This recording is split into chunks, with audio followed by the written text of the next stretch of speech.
Welcome to Build with Nas. In today's live coding video, we're going to do a deep dive of the nom parser library. It's a combinatorial parser. I don't know if I'm saying that right, but essentially you combine a bunch of functions together and then all kinds of control flow logic and interesting things that we would normally do. Well, I say normally. There's an imperative style that perhaps is more common when doing manual parsing. This one takes a little bit different approach, and it's like fully functional. So it's pretty interesting. There's all different kinds of functions which handle things from like control loops to like all kinds of like control logic to essentially mapping or slicing input into different types and all kinds of super complicated stuff. It's actually pretty powerful and really fast because of the way nom works, it doesn't do any allocations, so it's zero copy. Essentially, you pass a slice of input into the function, and all subsequent functions that are composed by that function end up essentially returning slices of that original input that was passed in. And this is the GitHub repo for nom, and it was actually made for VLC, so it's kind of an interesting history to it.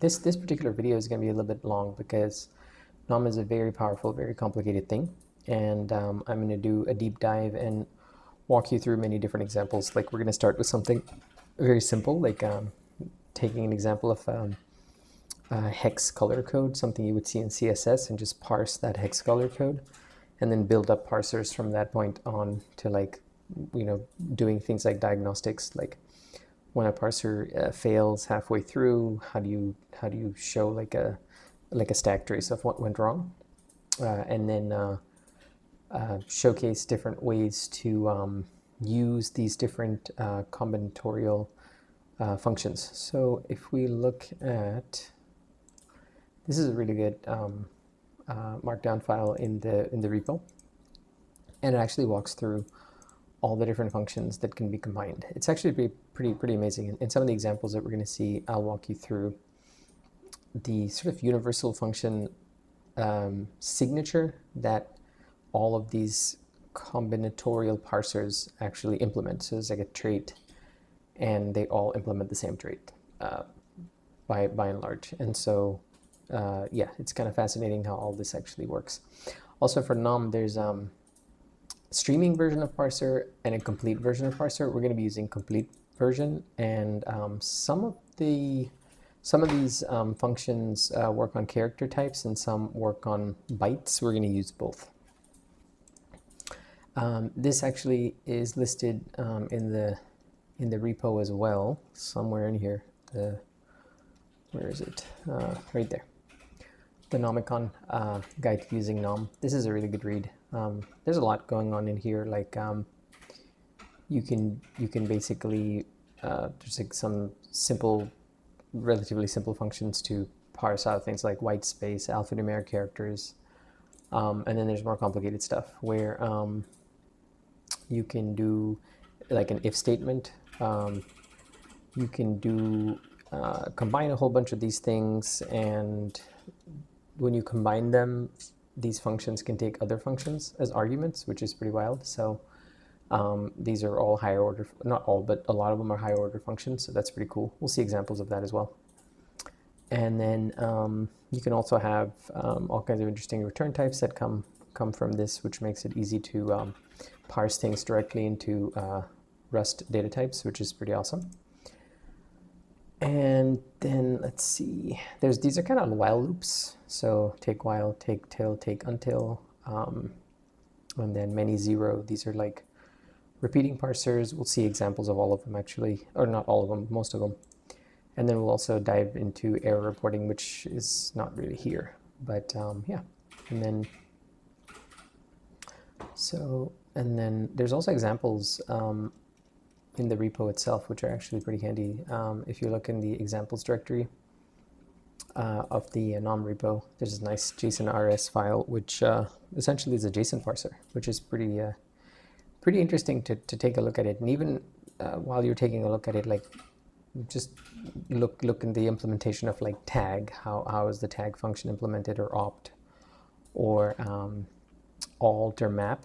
It actually provides quite a bit of insight into how this library itself is put together, which can help in understanding how to debug it, how to diagnose problems, and also how to assemble combinations of functions so that they actually do what you intend. This particular video also comes with this blog post that essentially covers all the stuff we'll be talking about in this video. So to get started, let's dive right in. Oops, the first thing we're going to do is, so let's create a new repo.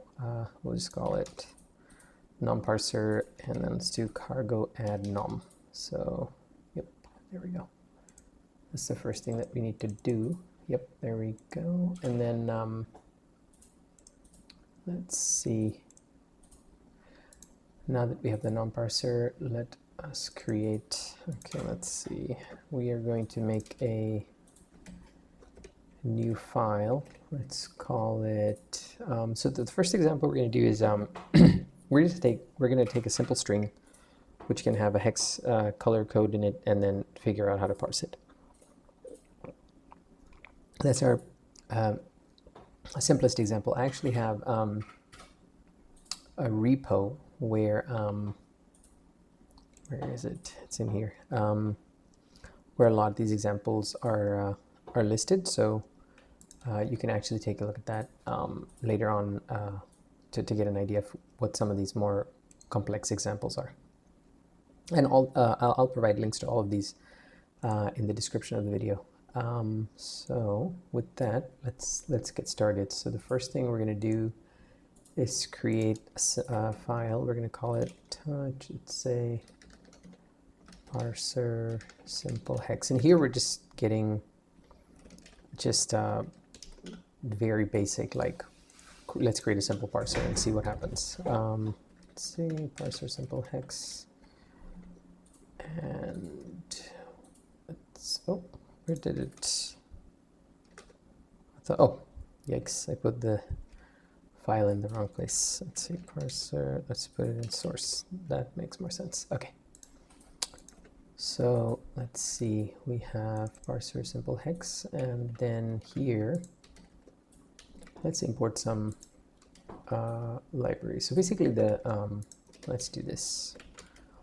So the format that we're going to be parsing is this thing, hash. It's a string, and it's going to be like hash followed by hex characters, 6 of them.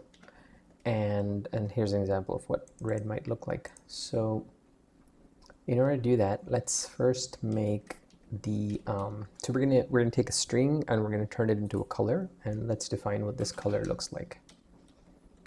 So red, green, blue. There we go. Then we can derive that. Okay, so now let's do this. Let's make a impl block, and let's just give it a constructor that takes care of that. So now, in order to parse this this hex string, one function we could make is, let's see, we can call it pub parse hex segment, and here we can say the input is of type string, and we're going to get a result. Actually, instead of result, we're going to say IResult, because this is a this is actually a let's do this. This is actually a type that is defined by nom, and let's bring in some of these imports that we're going to need down the line. So this is actually a function. There we go. So here we have a function that is supposed to parse a hex segment, and a hex segment is basically input. So sample input is something like that. So we're supposed to take something like this and parse it into Actually, let's do this. Let's just say this is actually, let's simplify it even more. Let's just say it's just that. So our sample input, let's say, for example, input is this and output is 255. So this would be a string, and this is a U8. So how would we implement something like that? And by the way, that's what this function signature is communicating. It's saying that there's a lifetime called backtick input. We could be explicit about this, and I mean, this is unnecessary in this case because it's implicit. The compiler deduces it automatically. But essentially what we're saying is that we're going to take an input as an argument. We're going to do something to it, and we're going to return a result, IResult. And an IResult is just basically a result which returns a tuple, that's the OK variant, and an error, that's the error variant. And so we can specify what the OK variant is right here, and that's called the input type. So basically whatever it's going to return is this first type. And so this is kind of like how you read it. So this is the remainder of input, and this, let's break this down. Actually, there's a way we can do this. This is a cool little thing. You can tell it Rust format not to format. So we can do something like this, where we can say, so this is the type of the remainder of input, and then this is the output. And that's roughly how we read this. So this is the input, obviously. So here's the input.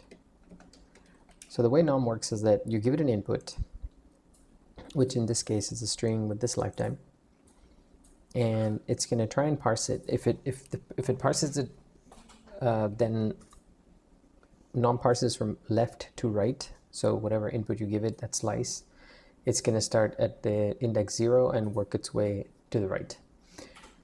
And if it finds, let's say, something that matches this format, then it will convert it to a U8 and return that, and then whatever is at the end of this string, like let's say if it's FFAABB, then the rest of the stuff is going to be the remainder. So we can think of it this way. So if the input is this, then the output would be, let's see, remainder is AABB, and the output is 255. So that's nom speak. This is essentially how you kind of have to structure your thoughts with nom. Kind of get used to it after a while. Initially it's a bit weird. And another thing we can specify here is the error type, which we will. But for now, let's just keep it simple and get the most basic thing parsed. So yeah, that's the input. And by the way, these are string slices, so there's no allocations, and that's why the remainder of the input is a slice. And that's why this backtick input lifetime is threaded throughout this function signature. So now let's see. So actually, if we were to parse this, what would that look like? So there is a parser called take while mn, and what this does is that basically it goes something like this. You do 2 and then you can do something like, this is it, it's char. So this is the, it is ASCII digit, it's ASCII hex digit, that's right. And then we can say that's pretty much it. So let's put a little to-do here. Okay, so let's see what this does. So here we have, let's see. Oh, this one. Okay, so what we're doing here is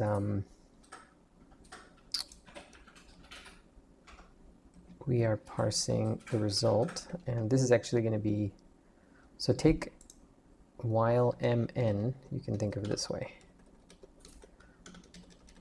There's actually, is kind of like how it's written. There we go. Oops. So essentially what this is doing is that, what is this? Unknown word. What? Oh. So what this is, so essentially take while m underscore n is a combinatorial parser function. It's a function that can be combined with other parser functions. And what this parser function does is that it returns the longest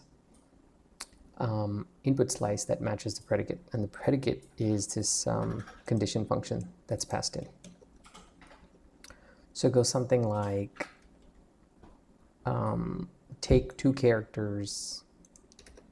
So it goes m and n. So m is less than length. So longest slice that matches the given predicate, which is a function that takes the input and returns a Boolean. So our predicate is that the character is alphabetic, and what we're essentially saying here is that, let's see, take while mn, so we go the longest input slice, so m is less than or equal to length, which is less than or equal to n. So we're basically just saying take 2 bytes and then take up to 2 bytes as long as, and essentially exactly 2 bytes, and then I think there might be a different one that will do this. Let's see, take, you can also like take, so we could have just said take 2, and then that just gives any 2 bytes. But what we want is take while, but we want to restrict it to only take 2 digits. So that's why we said take while mn. So it just means like take two bytes and then take each byte, which is turned into 1 char, and then as long as that char is ASCII hex digit. So this actually returns a parse, a different kind of error actually. This one returns, where's the function signature for this? This one returns a, I think, parse int error. And so basically if, let's see, oh, it doesn't return a parse int error because we are not actually converting it to a number yet. So what this will do is we will get the remainder, and let's see, what does this return? Okay, so it returns an OK and with 2 string slices. Okay, so what we want to do is, since this is a result, oh,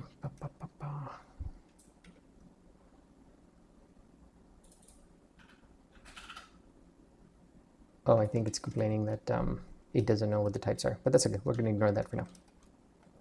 So typically when things return results, what we can do is, let's see, we can say result,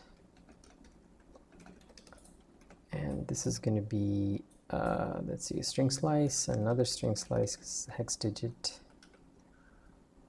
and the error could be, let's just say, we don't know what the error is, so let's see.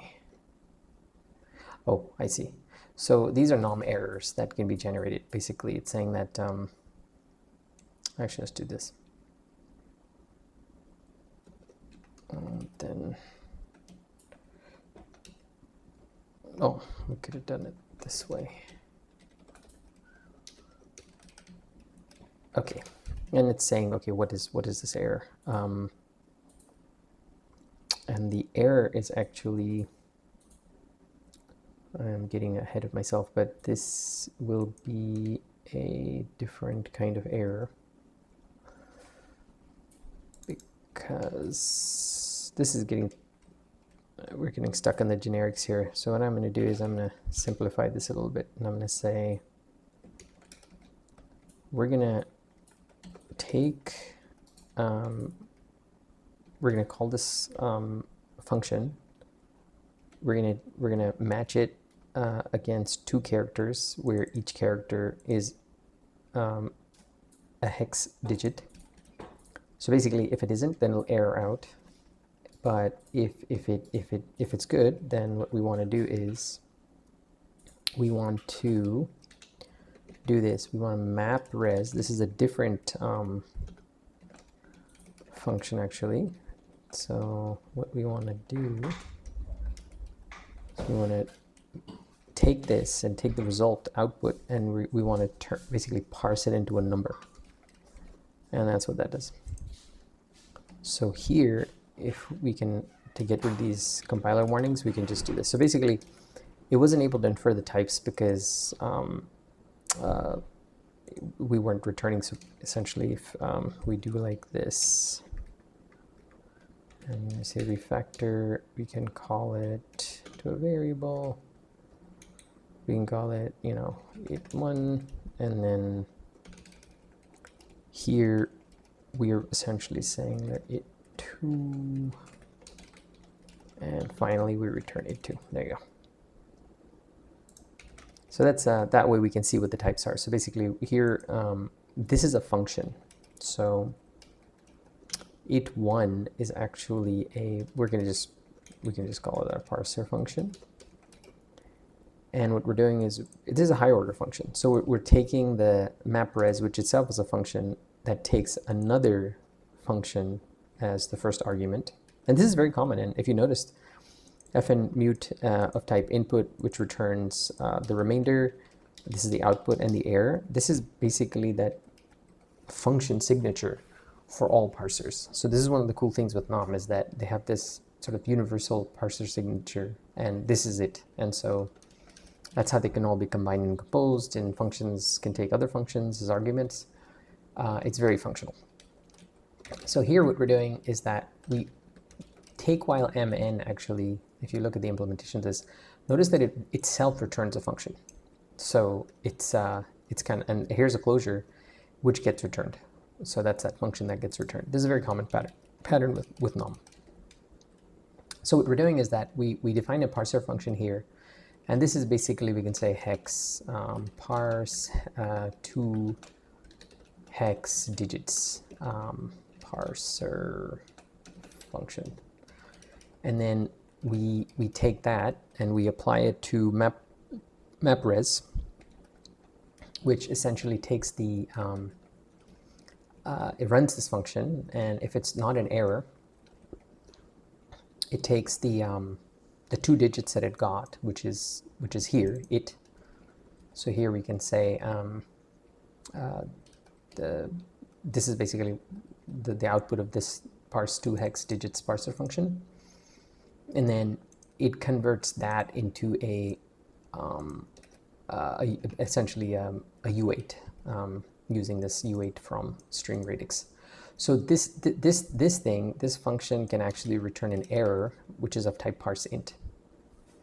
And what happens is, if this error does, which this error will not happen because we've already parsed it as hex digits, but if it does happen, then this map res will fail, but it won't report the parse int error. It will just fail with a map res error.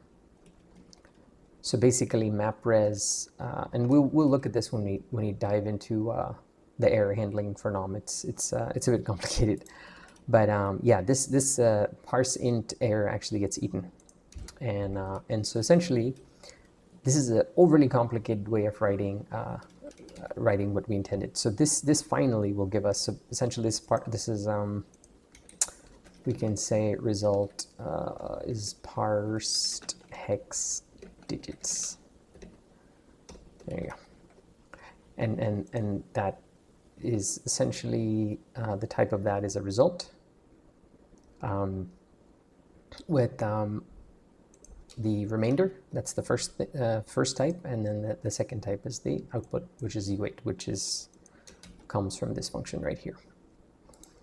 So that is like the most sort of like fundamental parser that we're building. And usually in Nom, we start by building the most fundamental parser and then work our way up to building higher and higher level parsers. And it gets pretty gnarly because of all these seemingly strange types at first. So now we have parse hex segment, but I mean, our input doesn't look like that. Our input looks like this. So what we can do actually to test it out right away is we can make a test and we can say, let's see, is this right? So if we parse FFAABB, it should come out AABB. Okay, let's see if this works. And that is correct.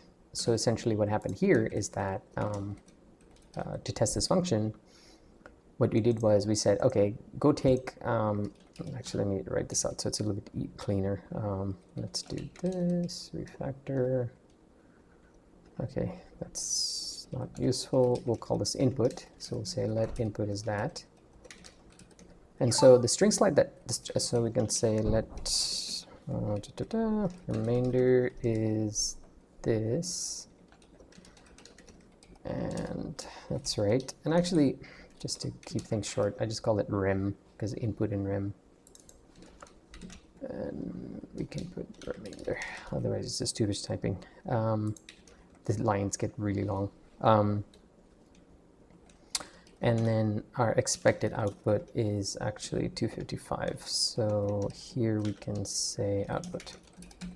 So this input, remainder, and output should map directly to the things that an IResult takes. So if you remember from that description, this kind of matches up in the actual test. So there we go. That is our first combinatorial parser that we made using take while m underscore n and the mapres parser functions. So even this super simple thing ended up, us requiring to use two combinatorial parsers. And this is very common in Nom, where some of these, like in order to construct any kind of parsing logic, you might have like 10, 15, even 20 of these just, in one parser, and then you can have multiple of them. Like you can have another parser function which ends up relying on this function, which can be 15 or 20 functions composed to do a thing, and just kind of keep going. So it's a very interesting way of building up parsers. So if you're coming from declarative or imperative style programming, this functional style is kind of interesting. It's a little bit different at first, and but it's kind of fascinating. Like the intuition, it takes a little bit of time to get an intuition for how this type of an API works, because the conditional logic and stuff it isn't clear from just looking at like there's an interesting one. There's what's called opt, and there's another one called cut, and they all have different meanings. And it's not clear from looking at them like what they do. There's another thing called recognized and consumed. These are also pretty interesting. We've just used mapres here, and we've used take while mn. So these are all listed in here somewhere. Let's see, where is it? Well, oops, it's a take while mn, I think. Let's see where that is. There it is, take while mn. Yeah. So yeah, this is it'll take some time when you first get started. I would recommend cloning this repo and just playing with it, and then modifying some of these existing examples before you start coming up with your own. Let's see where. Okay, so now that we have, let's see. So now that we have the first 2 digits parsed of this, 6-character sequence, the first 2 characters parsed, sorry, how do we parse the rest of them? So this looks like we're gonna end up calling parse hex seg like 3 times over, and if that works, then we have an input, and also we need to check for the hash. So if this is the case, then the parser we will need is, let's just call it hex color, no, alpha, and then this time we'll be light with the annotations. So this one is going to be, it's going to take a string slice as an input, and it's going to return this color thing as a return type, output type. And so basically what we're doing here is that we take the input, and this actually, we can just call this remainder. Oops, it is input, it's also remainder. It's the remainder that's fed into the input of the next function. So essentially this is roughly how you can think about it. It's like a very simple way of assembling a parser. So we take the input. This tag combinator just checks to see if there's a hash at the start of this slice. So if you have like X hash, that's not going to match. It's just that only hash can be at the start of the slice input. And then it goes and it calls our function parse hex seg, and it, and then we'll write a test to run this thing. And then it essentially gets the first two characters out of here, which it calls red. Then it gets the second two, which it calls green, and the last sequence of two chars it's interpreted as blue. And then we get our color. So let's see if we run a test here, and we say, yep, and then that should be, that's right. So basically that worked. So essentially we take this hex string, and we expect this to be the output, and also the remainder in this case is nothing, because we've exhausted the input. And then something that won't work. So if we want a test that fails, so you can say invalid, and this would be like, that's invalid because that's not enough characters. This will fail for sure. There you go. Another one that'll fail is if you have even if you have the right amount of digits. Actually, let's make this two tests. Let's do this. This is fine, and this one is invalid. Let's just call it invalid 1. We'll call this invalid 2, and this one we're gonna, like, maybe, yeah, there you go. And here you can see, like, it's saying like what the problems that it found basically. So this is an example of like combining a bunch of parsers.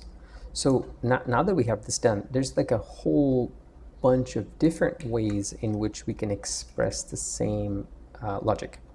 So I wanna spend a little bit of time doing that before we move to the next item on the in the video. So one way that we can actually, instead of sort of calling all these functions in the way that we did, we can do another variant of this. We can say hex color no alpha 2, and then here we can, so here we can say something like there's a let's do this. Let's make a root parser function which takes preceded, and preceded basically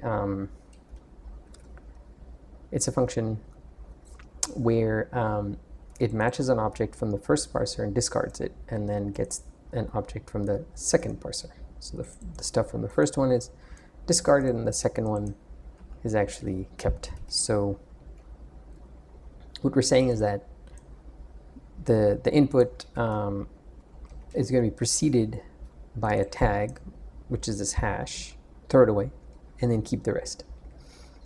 And then take the rest, and then, which is this, and then give it to the second parser, which is this thing, tuple, which is another combinator. So tuple basically, you can pass it any number of parser functions. This is a higher order function, and it will actually apply them one by one in the order in which you've given it. So like that. And let's put that little I like to do this for you'll find this in a lot of my code. I put this stress format skip because, oh, I put it in the wrong place. Actually, this didn't need it. So basically here, Rust format won't reformat this and make it a single liner. Otherwise, it becomes really hard to read. So now what we can do is we can say, let's call the function called root, and let's see what we get. So we get a result with a whole bunch of stuff. So let's destructure this. So we're gonna get, what are we gonna get here? Foo bar. Let's see what the types are. Okay, that's not really helpful. Let's see. We have. So we will get. So if I were to destructure this, the first thing I'm gonna get is a string. Let me just copy this. And then we can do it this way. The first thing I'm going to get is a string. I'm going to call it remainder. Then this I'm going to call red. This is green, and this is blue. And there we go. And then what we can do here is that we can say, okay, like that. Why is this? Oh, okay. So notice that that was a result. So let's unwind this a little bit. Okay. So the problem here is that yes. So the problem here is that this returns a result, and I don't want a result. I want this parser to error out in case it hasn't found the sequence of hash followed by a hex digit character followed by, you know, basically a total of 6 hex digit characters. So what we can do here, just put a little question mark operator, and then now we drop the result. And here we say this is the remainder string slice, this is red, this is green, and that is blue. And then here we can say, okay, there we go.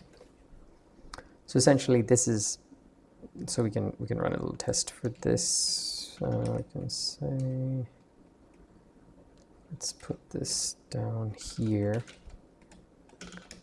And let's write a test for this. We can say, yeah, let's see if that works. Yes, okay. So here what we did was, it's the same kind of, the test is the same, it's just that instead of like, this might, I mean, I don't know which is more readable, like they achieve the same outcomes. Like here we're basically saying, okay, go try and get tag, if you can't find it, error out. Look for a hex segment which has, you know, 2 digits.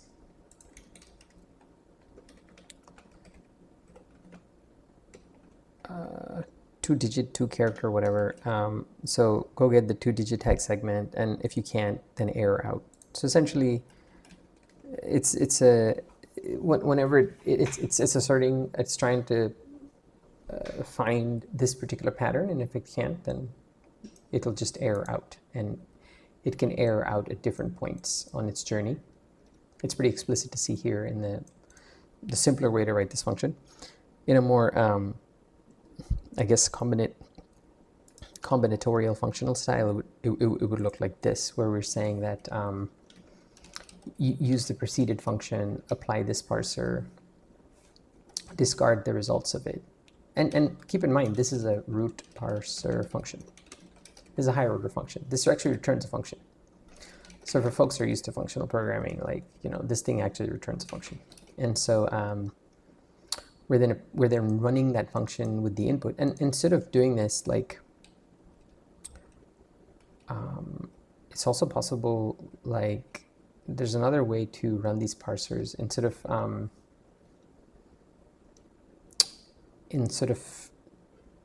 just calling it as a function, I'll show you this later in a different example. But there's all kinds of interest. There's a parse function you can call on a tuple, for example, and that behaves in a similar way than just actually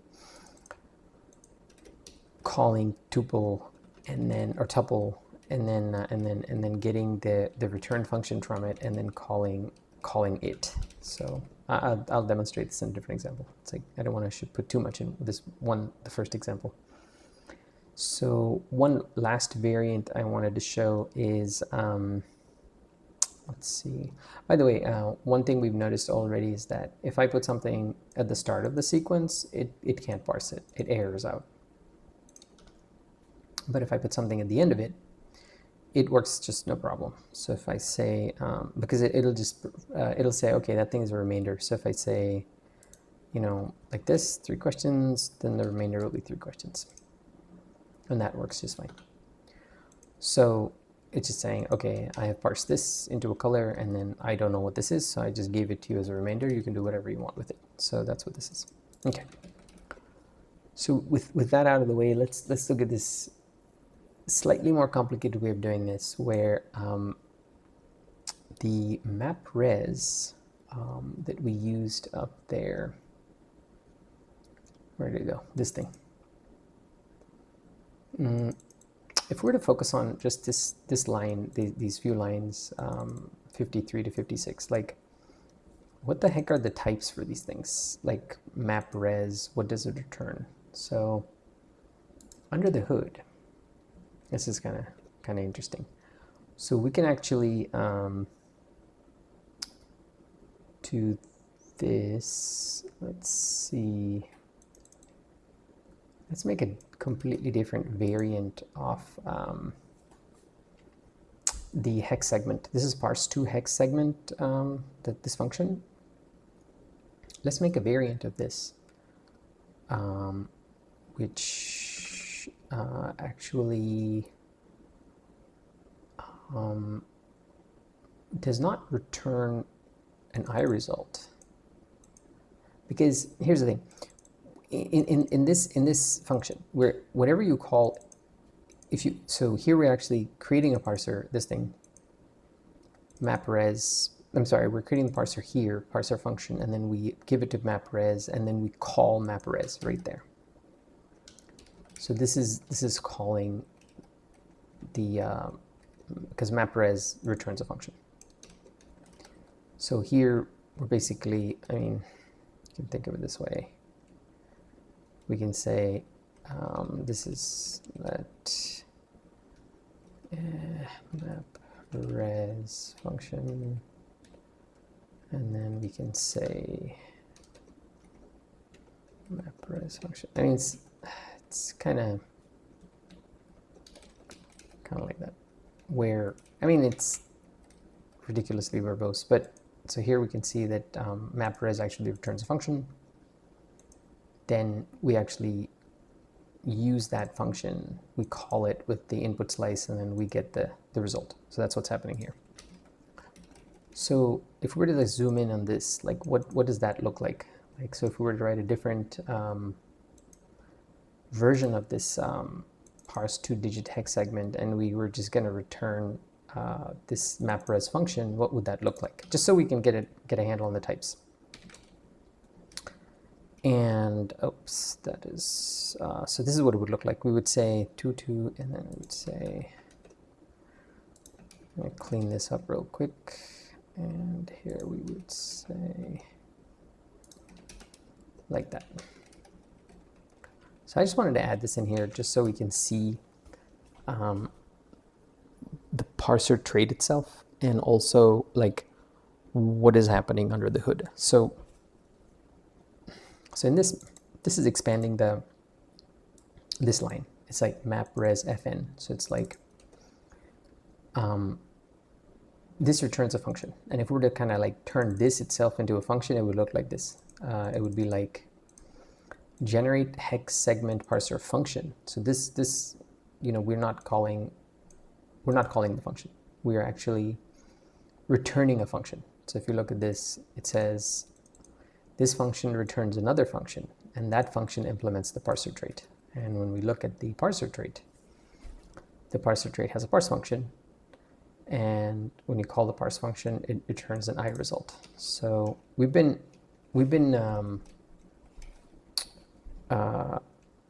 using this whenever we did this, we're actually calling a function. We're actually calling the parse function on the parser trait, and it's just that these things that are returned implement the parser trait, which is why you can call them. There's a lot of really interesting stuff that's done so that this syntax can work. So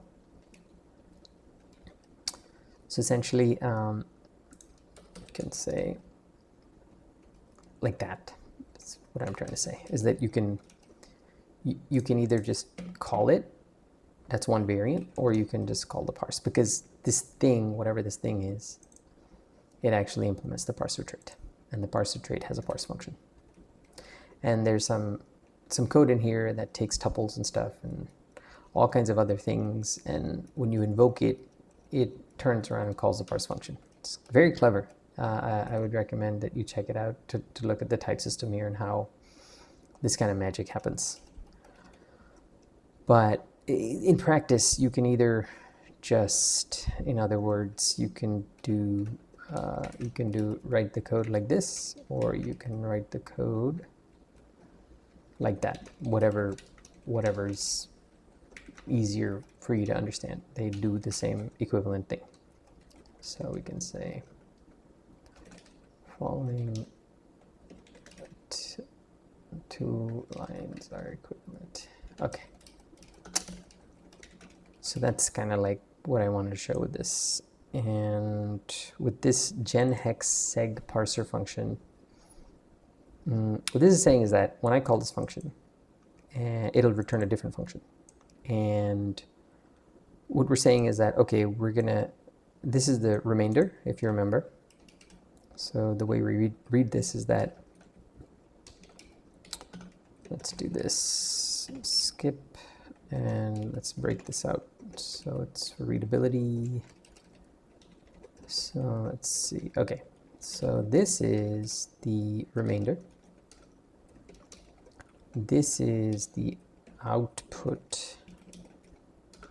Finally, this is the error, which we haven't talked about yet. This is yet another thing that you can add to IResult, which we haven't looked at yet, but we're kind of dipping our toes in the error waters. So this just gives an example of, okay, I have a function that returns a different function, and that different function has the signature, and it implements the parser trait, and then the E, this generic E, essentially this is what we're saying, is that, okay, there's this E type is going to be a parser error. It's gonna do this, and it's gonna do this. It's gonna also, these are super traits. So basically, it's saying that this E, whatever this E generic type is, its super traits are parse error and from external error. And what this does is that it allows, essentially, like what we're saying is that, let's see. So we're saying that parseInt error can be generated by this thing, and that MapRes needs to know about it. And so that's where this whole sort of type is generated for error. It's kind of cool. So this is like a super duper verbose way of expressing just this few lines. So there's a lot of like simplifications that are happening, and where we can use this is that it's a drop-in replacement for parse 2-digit hexseg. So where we were calling parse 2-digit hexseg here, if we called gen hex segment parser, so we could just pass it to, let's see, we can pass it to the tuple actually, believe it or not. So we can do, so what the hell did we call it? We called it gen, this one. Yeah, gen hexseg parser. Actually, let me put this, well, this is a bit awful. Let's see, tuple No, that's not going to work because that is, let me see, tuple parse hexeg. So where's parse hexeg? So this just calls input, and then let me see, gen. So check this out. If we were to use this, this is a little bit confusing, but wherever we have parse 2-digit hex segment, like here or there, we could just replace it with gen hex seg, except that, remember, this is a function that returns a function which can be called. So, oops, sorry. What is this thing called? Gen hex. Let's do it at the tuple. This one's better. Here. This is what I was trying to demonstrate really painfully. So let's pull this section. Let's see. Yeah. So here, let's do this. Oops, I mean, yeah. So here we are calling, so we have to call a higher order function to get a function. Here, notice we don't have to call it, right? Because this itself is a function, right? Parse to, because parse is called inside of this function, but this one returns a function which implements the parser trait. And what tuple will do is that it will call the function for us because we've passed it in as an argument. But in order to get that function, we have to call gen hex seg parser function. Otherwise, we don't get the function that implements the parser trait. I hope this makes sense. So that is kind of like a whirlwind introduction to the parser trait and all the different forms and variants it has. So like tuple is an interesting one, or tuple or tuple. So essentially, wherever you see something like tuple, all of these, and you can actually even just like instead of calling tuple, actually let me see if I have. So here, instead of calling this one at a time, I could replace the following with tuple. Let's see if you can do it. So it'd be like tuple, and it would be 1, 2, 3, and it would return basically, let's see what type it returns. Oh, and let's do this. So tuple, I gotta parse input, and that returns this nice thing where we can just do like this, and then we can say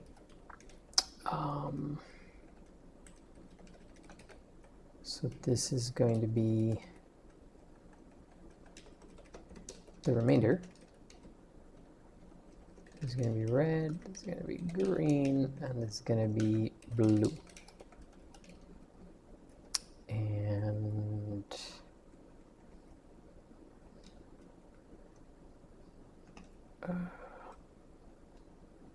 this is not right. Let's see, what did I do wrong?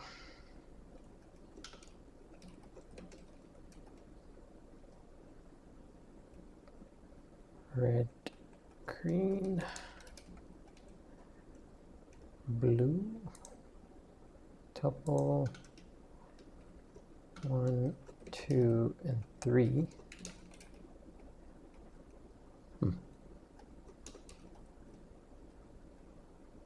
That's weird.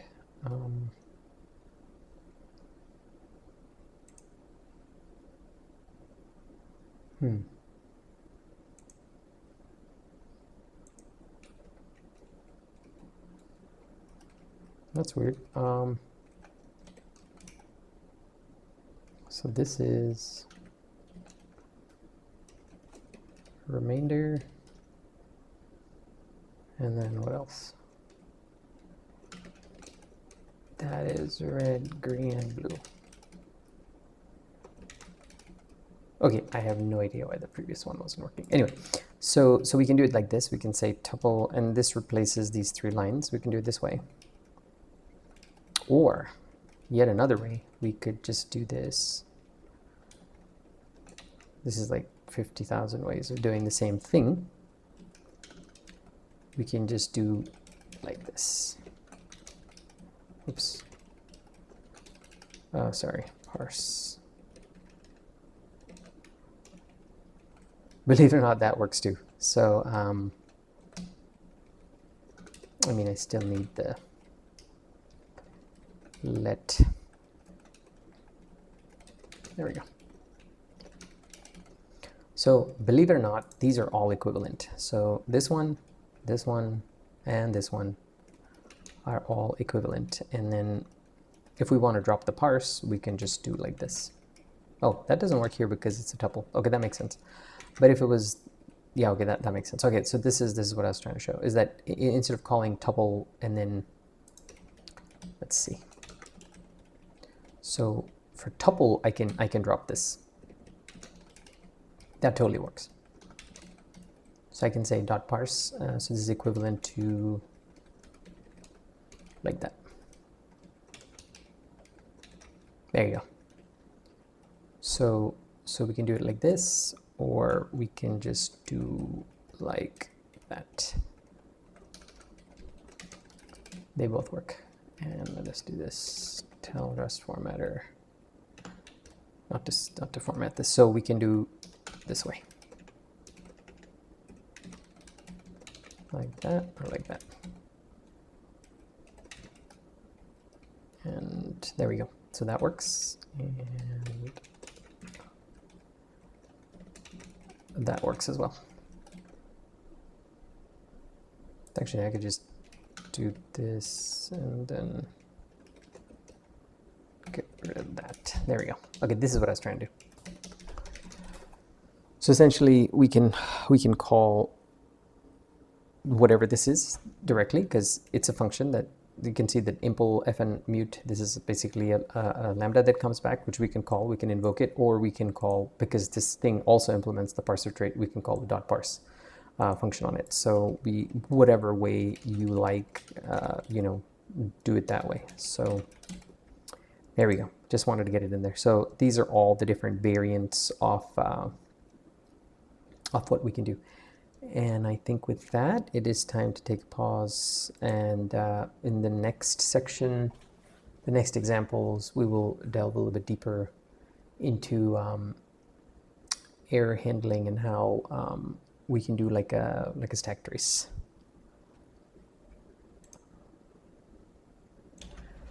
Before we dive into nom error handling and reporting errors in a more human readable format, let's extend this example of parsing a hex, hex color code to this. Like, why can't we parse something that has a prefix? So essentially, currently we can parse like this, but we can't parse that. And the reason is because non-parsers go left to right when you have an input slice. So this is just an example of how we can build something where we basically parse this thing and anticipate that there's going to be something to the left of it and something to the right of it, and that's the whole, like, all that's possible for that particular error case. Sorry, for that particular input. So let's see, why is this not working? What did I do? Oops. And then let's see, so we can do use super, and all right, so let's make a different parser yet again. We're just gonna call this the same thing, hex color no alpha, but this time what we're gonna do is that, actually let me put a, since these, let's see, let's do this. Rust format skip. There you go. Okay. So what we want this to return is an IResult, which will so we want it to be, so basically the way this is going to get parsed is that when we actually, let's write the test first for this thing, because that might be insightful to see how we can use it. So basically, if the input has a bunch of stuff before the hash and a bunch of stuff after the end of the hex color code, then because of these nom functions return slices into the input string. So in this case it's an input string, but into the input type. And so because we're going to have to slice this thing to the left of the hash and to the right of the f, we have to end up returning two slices. We could actually combine the slices, but that would require an allocation. So let's say we wanted to do this without doing any allocation, then what it's going to end up looking like is that we're going to have the remainder is going to be a tuple, which has essentially, let's see what the remainder looks like. It's going to be, what is this test doing? Hex debug, it goes remainder, if let okay, okay. And then remainder, yes, the remainder is a tuple. This is a very strange way of writing it, but essentially what we're expecting, actually let's rewrite this. Let's say let's output, so it's more readable. So the output is, this is what we're expecting as the output type. And then what we're expecting as the remainder is actually this tuple. And so remainder, there we go. And then this thing is just, we're calling, this is kind of, let's see. This is just panicking if it's not an okay. And then it's allocate. Oh, I see. Yeah, we're just basically getting, we're just asserting that the result that comes back has a remainder and a color. And the remainder that we're expecting is this tuple. So we can say remainder tuple. And this basically, we have a left, essentially this is the left hand side of the input that we parsed before the hash, and that's the right hand side. So that's what we're expecting from this function that we're going to write. So let's now write the function so that this test will pass. And this is just debug, just dumps the output to the standard out. And this one, it's not an if let statement, it's just a let statement where you just say, okay, I'm going to pull the remainder and the color out of the result, and then if it doesn't have, if it's an error variant, I'm going to panic. In other words, the test will fail if it's not okay. And it's just a strange way of writing it.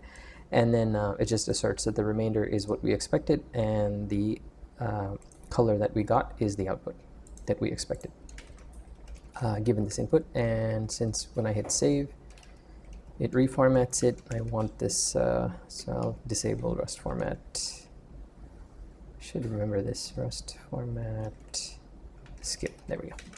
So that basically tells Cargo not to reformat this thing on save, or the compiler. Okay, so let's see. This will obviously fail because this won't even compile, so it won't even get a chance to fail. So I'm going to relatively quickly implement this because it's just to show that we can split this input into two slices, and then without doing an allocation, we're returning a tuple of the left-hand side slice and the right-hand side slice. So let's see. So our function is going to return. It's no longer going to return a. Let's see. It's no longer going to return a single string. Now we're going to get basically two. This is the, we can say start of the remainder and this is the end of the remainder. And they can be empty strings as well. Say end of the remainder. So basically this one and that one. And it's still red because it's saying that I need at least two. So this is the remainder type, or the input type as they say, and this is my return type. So there you go. And then now it's complaining because we haven't implemented anything, but okay, so at least we got that signature down. So in order to implement this, I'm just gonna very quickly, I have this code written already, I'm just gonna copy and paste it because there's other things that we can do. Let's see, parse 2-digit, I think this we call it parse 2-digit hex seg. So we're basically saying, go, you know, we've seen this already. There's the root parser function, which calls preceded and which throws away the hash at the beginning. Nothing new. We've implemented this above. This is the new part, and this kind of just barely touches upon error handling, which we are just going to skip here because the next example is all about errors. So here what it's saying is that if my input, this is a pre-root, so root is like, these are not very well named. Root just basically is the parser we've seen already. Pre-root just means it's a parser that will run before the root parser because we will run it in that order. And all that does is that it'll take anything, so take until is, where is it? There it is, take until, there it is, take until. So it'll take all the characters until it sees this tag. So what this does is that it'll take all the characters in the input before the hash, and then right here, the tag of hash, and by the way, this is just a generic because without this, it looks like that, but it won't compile because it's saying that some type annotations are necessary. And the reason for that is because we've basically disabled compiler inference because we're not returning this from this function, so it doesn't know how to match things up. So so that's why we're being explicit. And this is where the first time we're encountering this thing called nom error. And the next example is all about nom error. And there's different kinds of errors that nom has. VerboseError is the one that we can actually convert into a string and then dump the standard out, and then it will look like almost like a trace of what the parser was doing up until it encountered an error, which is really handy if you have no idea what the parser is doing and what the sequence in which it's running all the different combinator functions. So very, very handy. For now, we're just gonna like act like we aren't really paying too much attention to this because the next example is devoted entirely to this. So yeah, this is why we need this basically turbofish expression. Okay, so now this one I'm just going to copy because this is a bit obtuse, and this is kind of like getting into error handling done sort of in a very manual way. So this is not really a great way of doing it, but for an example, this will suffice. And so what's happening here is that it calls the function pre-root function with the input, and it stores what is this? This is not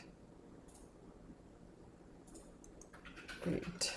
Start remainder. Oh yeah, okay. So this is terrible names. So basically, this is the on the right-hand side, typically we're used to seeing the output and we're used to seeing the remainder on the left, which is correct. It's just that we've kind of changed the semantics here. So this is the output, and the output is pre-root will just give you all the characters before hash, so which is start remainder, which is a terrible name. So this is the output, which just happens to be called start remainder for the purposes of what's going to be returned out of this function. And then, so we just call that, and then if it errors out, then that's this block. So if I collapse this, then we just say, okay, this thing is supposed to return a result. IResult is just a type def to simplify the use of results, but we need to come up with an error variant, and it needs to be a nom error. So we're just saying that, okay, these are all nom errors. So it's like not a standard library error, but like nom error. Oops, this is not the right type. What is this? Let's see what the type is. Oh, nom colon lowercase error. Okay, all right. Let's say nom error. Wow, that is very long. So so this is the standard libraries error variant for result. Then we wrap that in a nom error, which wraps another error. So this is kind of like one way of doing it, and this is not that great. We'll come up with better ways of doing this when we look at verbose error. So if you look at the error trait for nom, it actually has 3 variants: failure condition, error condition, and incomplete condition. So that's why it's so complicated. And we'll see this when we go to error handling, is that you have like, when you're doing a match statement or whatever, when you're inspecting the error, it's actually nested. So it's not that intuitive. It kind of makes sense because the error has 3 variants. So if you really deep dive into this, and then you're like, oh, okay, how these 2 are related, this is sort of unrelated but can happen. So given that all the input is available, you can error out with an error or a failure. But if you didn't have enough data, then you don't know enough to error or failure out. And so you will see this in the next example, how this kind of plays out. Okay, so that explains this block. So now what we're doing here is that if this ran no problem, then we have the thing to the left hand side of the hash.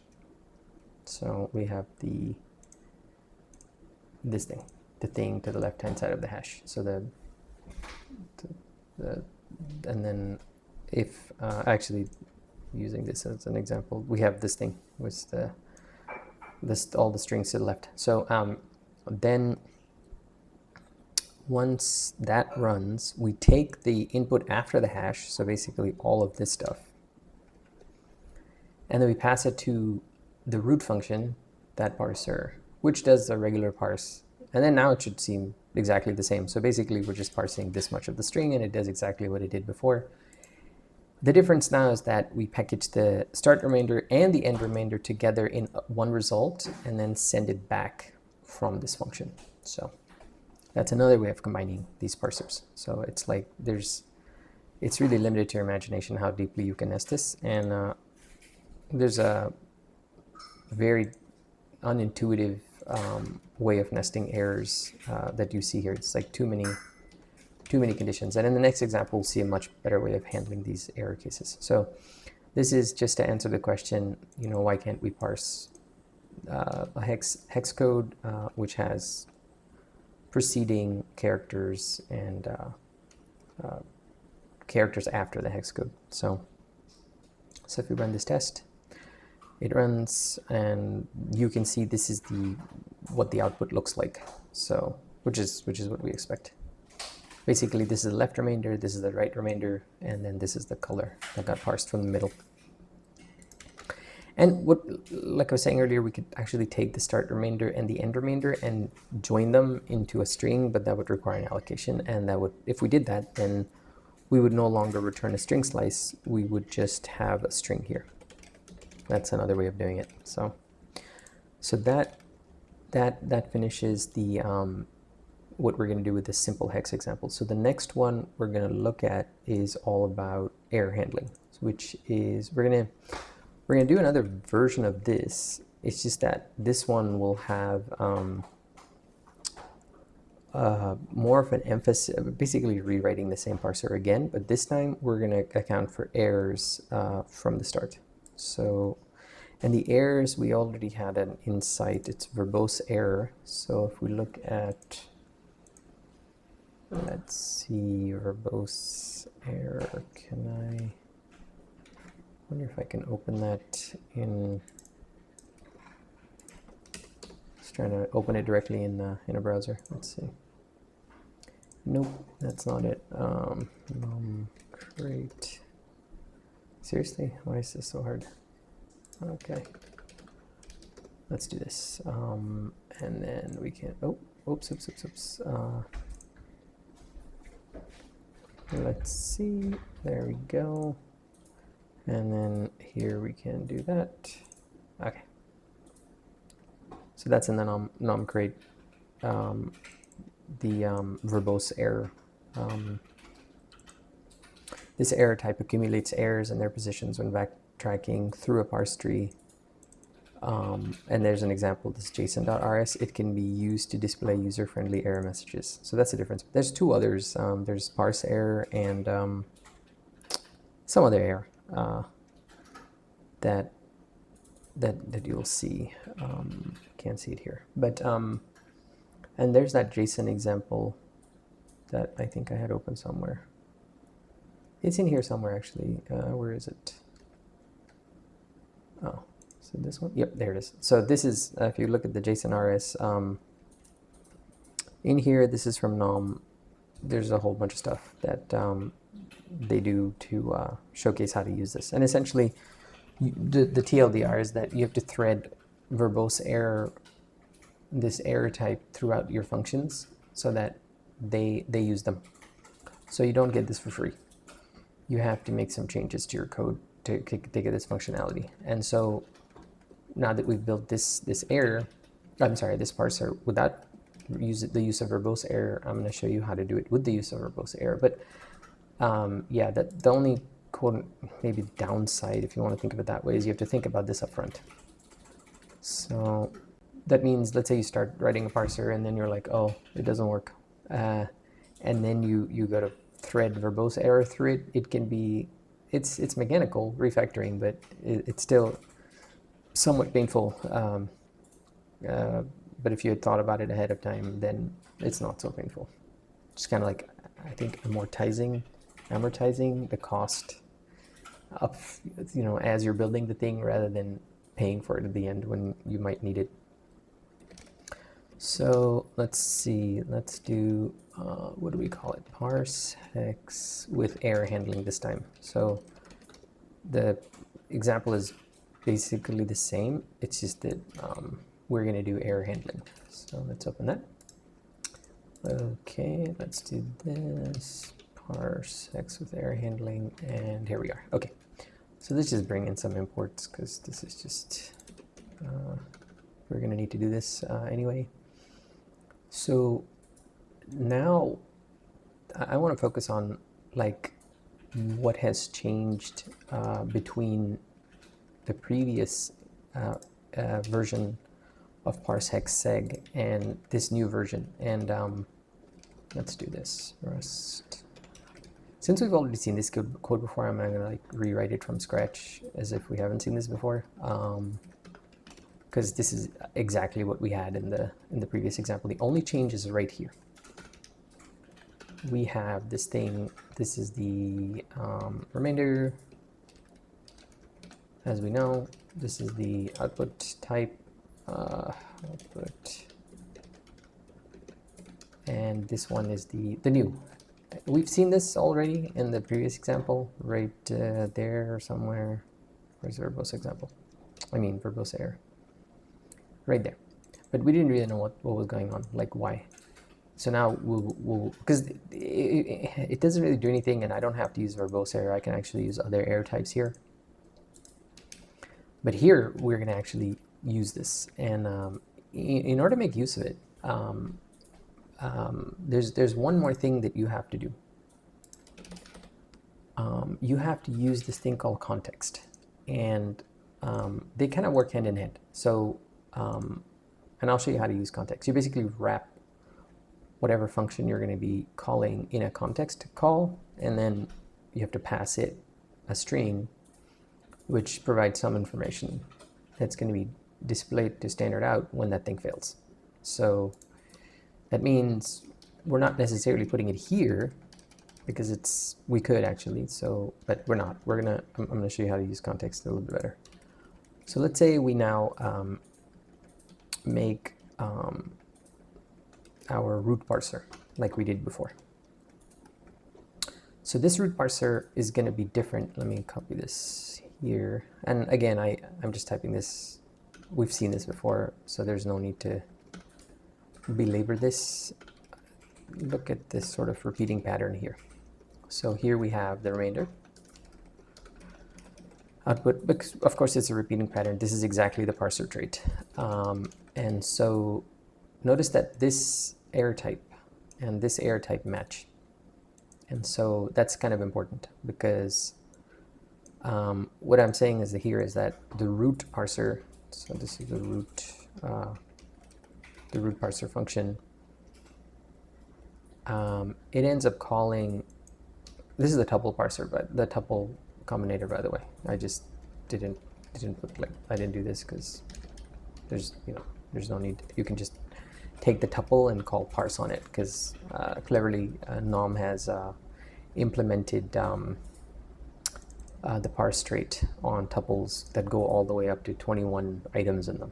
So it's a declarative macro, I think, and it's like hard coded up to a limit of 21, which is very clever. So here normally we would just see tag. So here's the difference. So normally we would just see tag, but instead what we're doing is that we're wrapping the call to tag.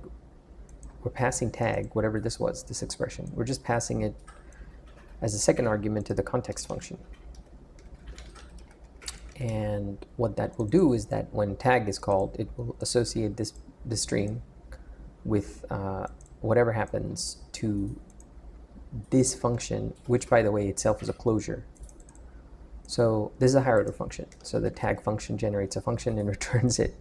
And we've now associated this string with that closure, which is something that implements fn, whatever, the signature. And it's not fn mute because some of them are fn mute, some are not. This is not. So okay. So let's remove this, and the rest is this exact same pattern. Instead of where we would normally see parse hex seg, we are now seeing that wrapped in a call to context, and then I'm just giving some information about what is happening with this invocation, what is happening with that invocation, and so on. So this is roughly like how the VerboseError works hand in hand with context, and it's ampersand string because, you know, all my context is a bunch of string slices. And so if we were to run it and induce, let's say, in a test, the test will actually look a little bit different than we're normally used to, because normally we're like, okay, here's my input, and we know this is going to fail because this is a normal parser. It doesn't handle any characters before the hash. It expects that it's gonna, the first thing in the input slice is gonna be a hash, otherwise the parser fails. So this is gonna fail.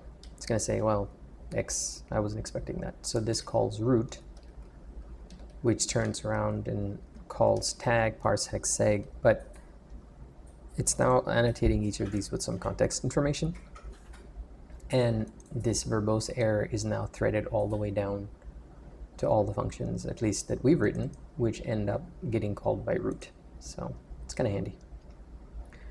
So here, what we can do is, so we just call root, pass it the input slice, and it's gonna be an error. So this actually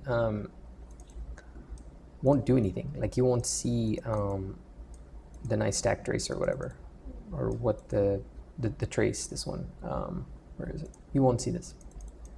You won't see their position when backtracking through a parse tree. And it's not going to be a user-friendly error message. So if we take this out, you'll just see it just says, oh, okay, nothing.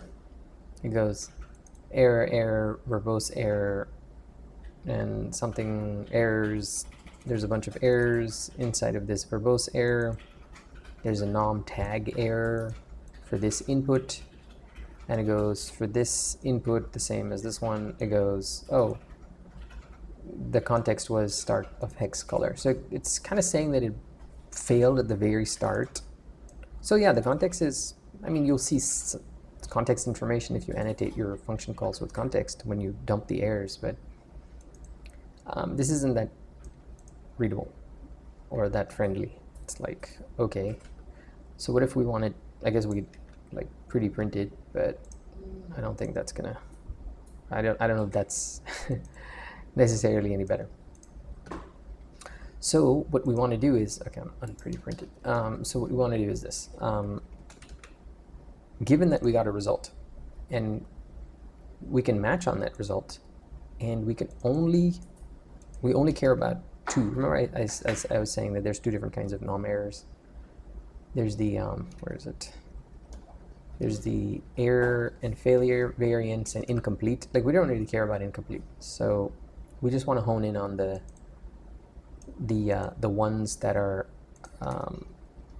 the error case and the failure case. And then both of them, it just so happens, have the same generic error type E. So that's a nice thing.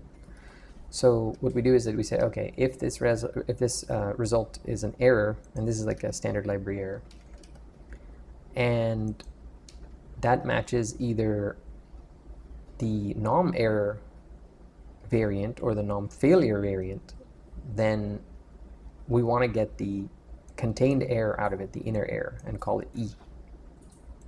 Okay, so this is, let's just call it inner error. And then, okay, so now that we have that, what we can say is that before we can do anything with it, we have to actually convert this error. So maybe it's a human readable string. So let's do this. Human readable string is that. Okay, so what this does is that it calls a convert error function. This is a nom thing, which transforms a verbose error into a trace with input position information, which is what we were after this entire time. And then that will print it nicely, and it will go, okay, could not parse because, and a whole host of reasons. So now let's run it. If you remember the not so useful error message we got before. So here, this is the old one. Maybe I should just disable it so we don't pollute the output with it. There you go. So the new one says, okay, could not parse because at line 1 in tag, this thing, basically it's saying the tag parser said that it couldn't find the hashtag. And so this is the sort of the underlying error, and then this is the thing that happened at last. The thing that happened before this was that in start of hex color, that's the context that we added, it goes, there was a problem with the very first character. So that's kind of cool. So now we have, instead of just like a one-liner or whatever, it's basically displaying this information in a more friendly way. So could not parse because, and it goes 0, 1, and it's kind of, you can kind of see like the first thing that gets called is root, which says, okay, it sets the context, start of hex color, and that, you know, there's the tag, and then that fails. And so it goes, all right, this failed, and then the call to tag failed because we wrapped the tag to call in start of hex color. And then,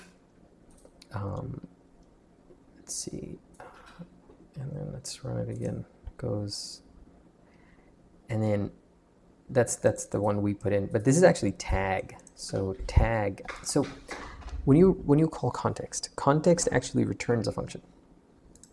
This is functional programming madness. So it returns a function, and because these functions don't have any state, whatever state we want to provide has to be baked into a closure, which gets executed at the point at which, I mean, after this closure or function is created. That's what we're doing here. So even though this function, the function returned by this expression is called, which results in the start of hex color output. That's this one. This ends up calling tag. And tag itself, because of the way we've set things up, it's a beautiful thing because nom is written really did some type magic. Because we put nom error, verbose error, tag itself now is matching, because they have all kinds of ways to convert errors into verbose errors.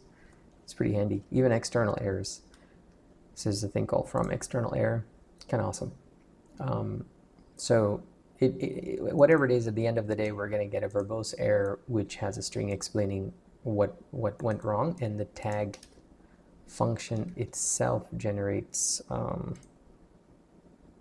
this thing. So that's pretty cool. And so this is roughly like how it's a very simplistic example, but you can almost see, like, if it gets more complicated than this, that you would need a facility like this to see what on earth is going on, because some of these combinators don't function the way we think. They're unless, like, it takes a little bit of time to get an intuition around it. So here I have a different input because I want to see a different error message. So in the first example, we just kind of blew up right at the start, so not that exciting.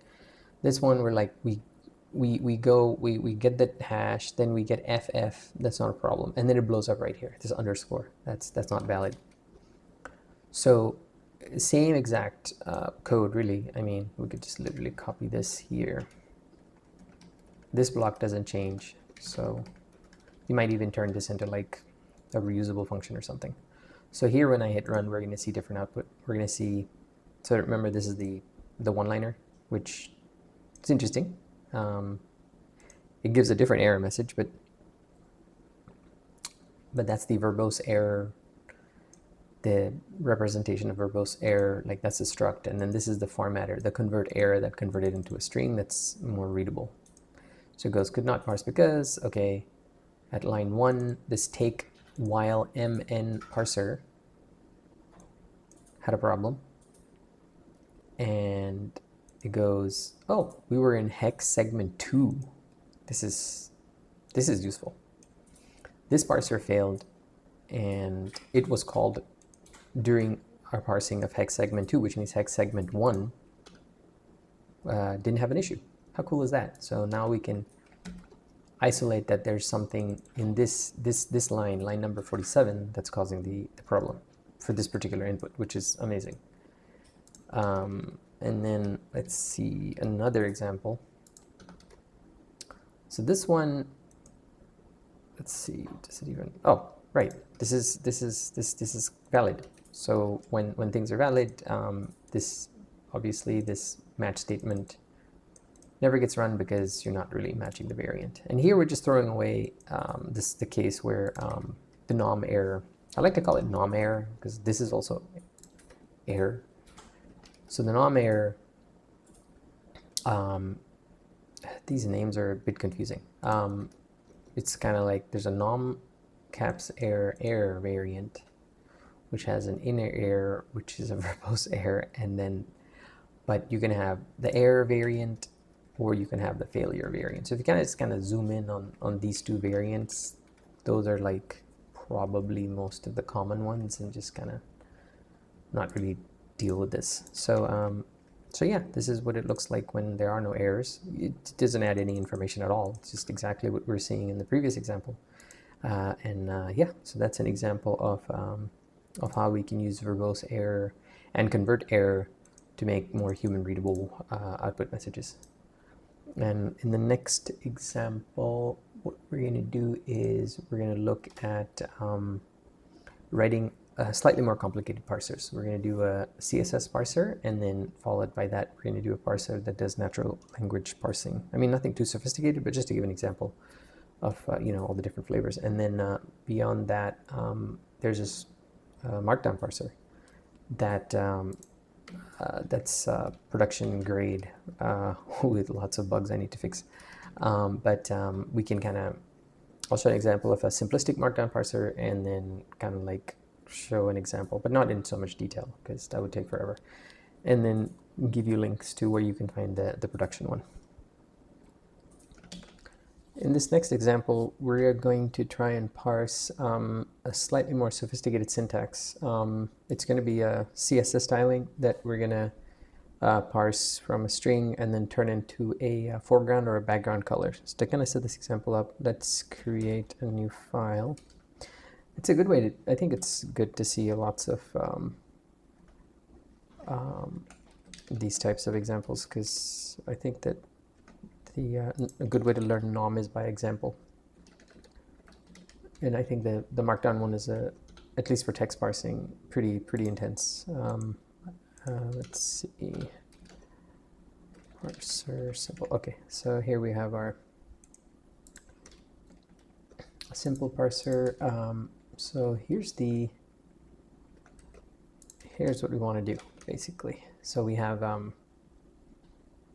similar kind of hex parser like before, only now we've added the requirement of having alpha channel colors, and the actual syntax looks like this, like style equals, and then there's like curly braces, and inside of the curly braces there can be any number of FG color and BG color. So that is like our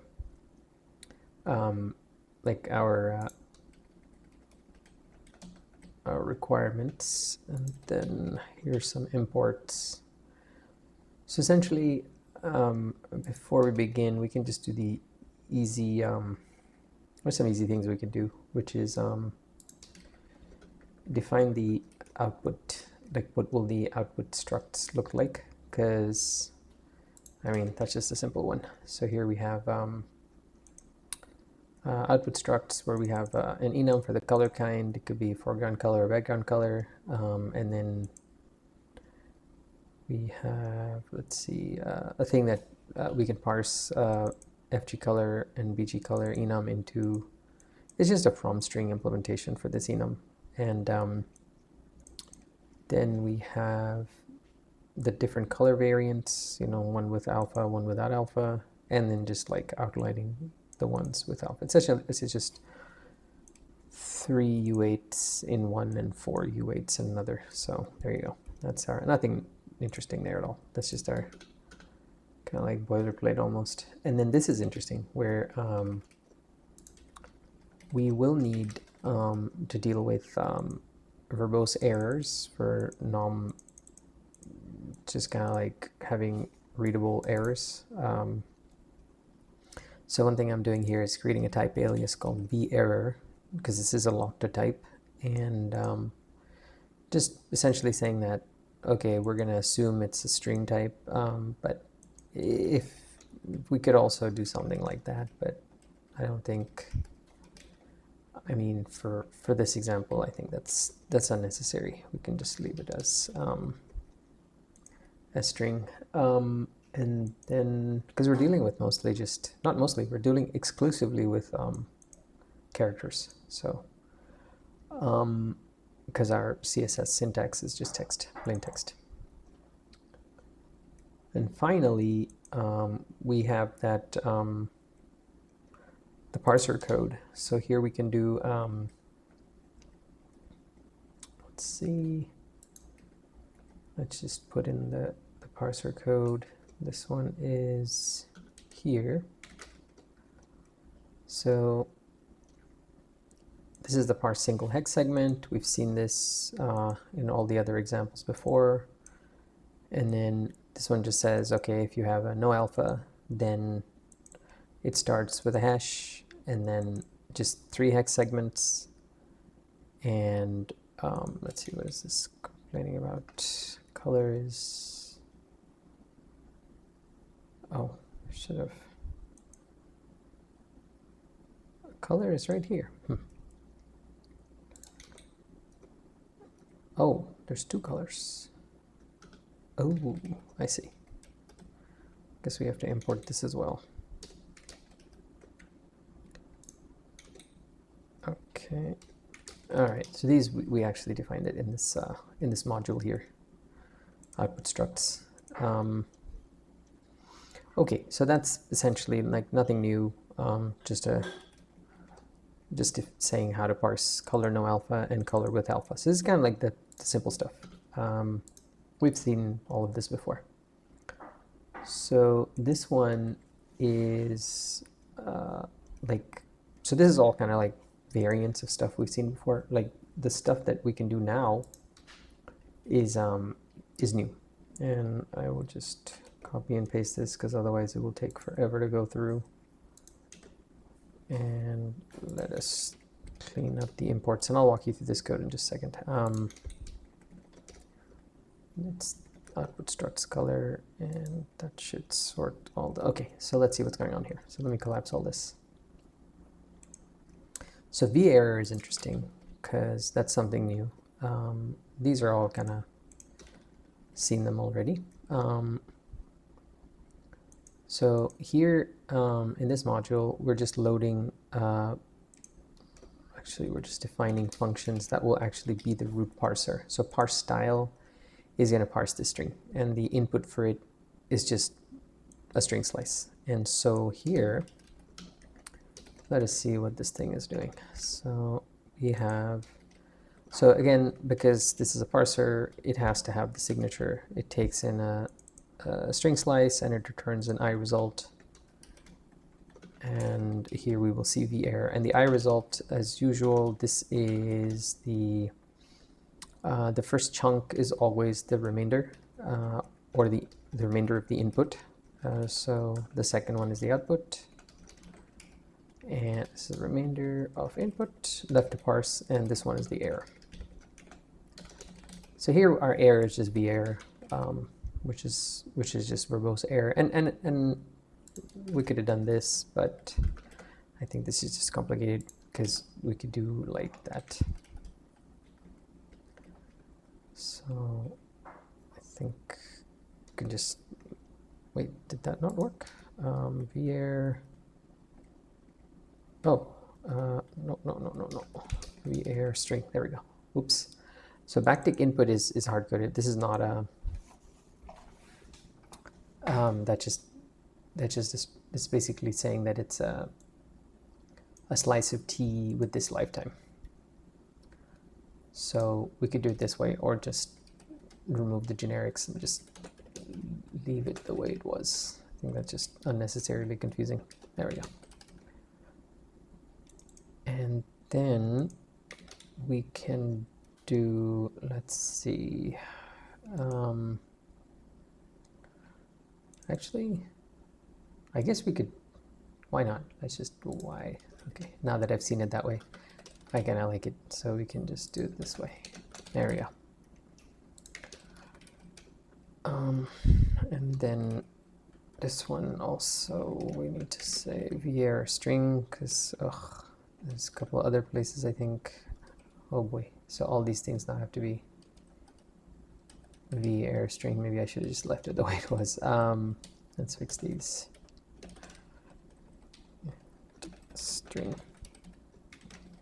Okay, so error is fixed. So there we go. Now we have a more generic verbose error where we're not hard coding that it's going to be a string slice. It can be a slice of whatever t with that lifetime of input, or take input. So with that out of the way, the main parser, the root parser, is this one. It's just parse underscore style, and then there's the let me just remove this warning.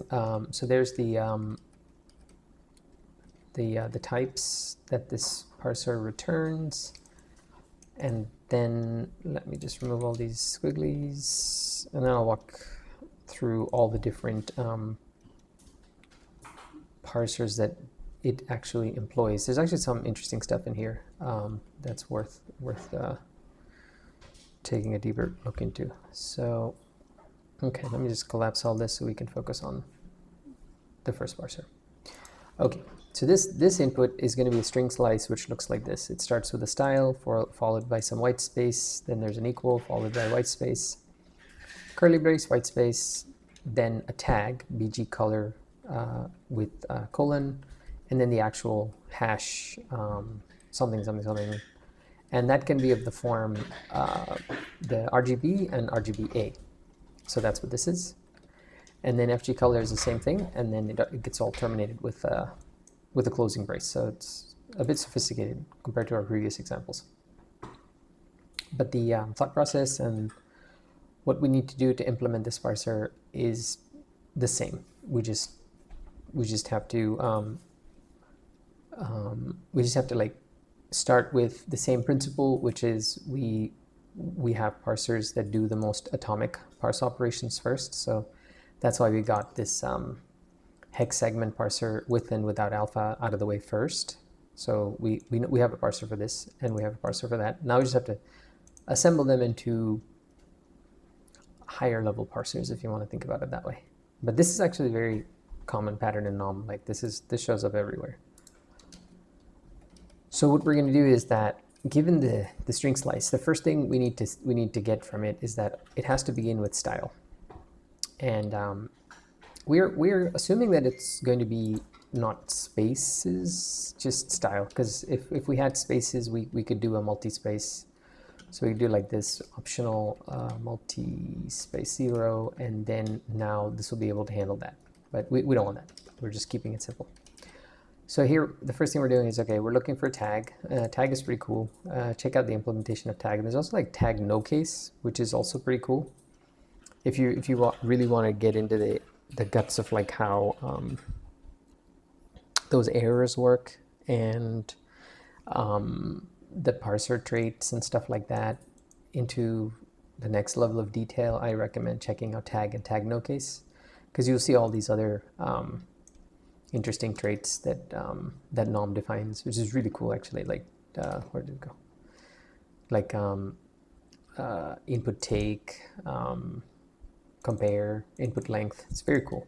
It's a pretty incredible use of the Rust type system to allow functional programming. It takes a lot of like getting used to, and a lot of you need to spend a lot of time to understand it, but it's really well done. So so here we're just basically parsing out this, and a tuple here, it means that we're looking for a style followed by maybe white space. That's multi-space 0.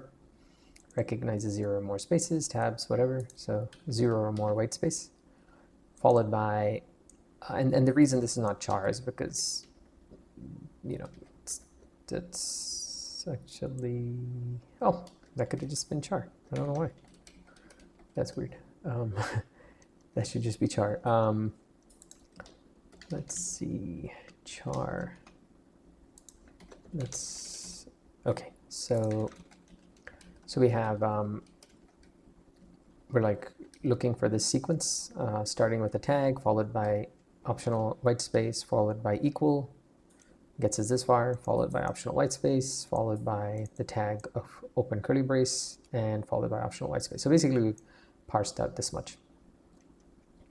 So if we've made it this far, that means the next chunk is going to be BG color and then FG color. So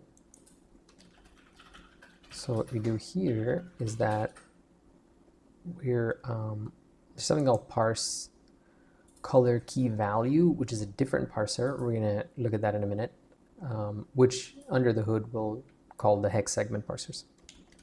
But so far we're assembling this into a larger picture, so to speak. So it's so let's just skip over this. We'll cover this next. But at the very end, we're just looking for once this parse color key value has done its job, whatever input is remaining, we are passing it in here to this last bit, this last parser, which is let me clean this up so it's more readable. So we're looking for optional white space, followed by a close tag, followed by optional white space. So that's the close tag. And then once we have everything, what this piece of code is doing at the very end is that, because if you look at the output type, it's not a string or anything, it's a hash map with this key and that value. And what's happening here is that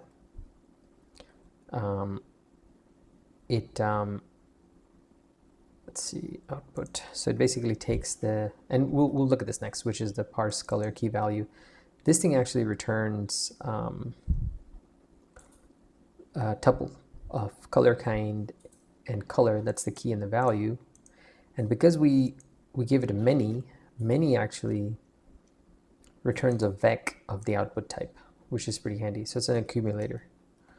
So however many of these key value pair foreground background combos that we find, it will put them all in a vec and hand it off to us. And then this is just iterating that vec and just cleaning it up and then returning a different output type. But I mean, we could have technically just returned this. It's just that this turns it into a hash map. That's the convenience of it, rather than a vec of tuples, where the first element of the 0th item in the tuple is a key and the first item is a value. So with all that out of the way, let's look at the parse color key value. This is like kind of in the middle. You know, this was kind of, if you want to think about it this way, at the very top level. Then the hex segments are at the very low level. This is kind of in the intermediate level. So here we are looking for an expression like this, something that has a key, a colon, followed by a hex color. And where the key can be FG color or BG color, and this thing can be one of those. So it's actually not hash val because, there you go. Okay. And it's not key, actually it can be key, let's see, it's key followed by, actually let's see what this is doing. Okay, so the first thing this looks for is, all right, do you begin with an FG color or BG color tags? Because in the previous parser, the white space was removed. So if you recall, this eats all the white space. So that means whatever we're getting here, there's a character that's not a white space. Let's demystify these things as usual. There we go. So that's this is our remainder of input. This is our output type, which is a tuple. And this is our error. Okay. So let's see, we got alt. So alt combinators is cool. It's basically saying that it can be either FG color or it can be BG color. So it's basically saying it's a conditional, saying match it if it's this or that. And whatever it matches, we get that in this variable called keyster. So after that, what we do is that we have another tuple. So this one, and here we're saying strip any white spaces. So essentially we can do like this. We do allow white spaces between the key and the colon, and there can be white space between the colon and the value. And you can see that here. So it says eat all the white space, then look for colon, you remove all the white space. And every one of these returns, you see these underscores, this is like, this is the white space. So we can call it white space. This is the tag. This is more white space. So essentially this thing ends up here, that thing ends up there, this thing ends up there, and we don't care about any of them, so there's no point in naming them, so we just put underscores. But that's roughly what's happening. You just kind of map like the position in the tuple to the position in the output type. So this maps to this, the second position maps to this, the third position maps to that, and the fourth position is the one we care about, which is this thing. And this is another conditional. It says, all right, this thing might be a color, a hex color, which has 4 segments, or a hex color which has 3 segments. And then the type that we get, it's important actually that we get the same type, because otherwise this wouldn't work. So if this parser returned a different type than that parser, then we would be in it wouldn't work, or we'd have to convert them. So that's why the color type has 2 variants, with alpha and no alpha, so that we can get this, we can achieve this this sort of clean parser. And then once the color segments are done, then we have white space followed by a semicolon, followed by more white space, which essentially is this. So that specification was not very well written. And then so this chunk right here is like the key value, where FG color, VG color, and then it could be RGB or RGBA, all hex encoded. And then that essentially, because we have the remember we had the key string, and I don't remember we had this from string implementation. That's what this is. So it just turns a FG color into the correct enum, and then that is what is used here, and that's how we ended up with many, or vec of these tuples.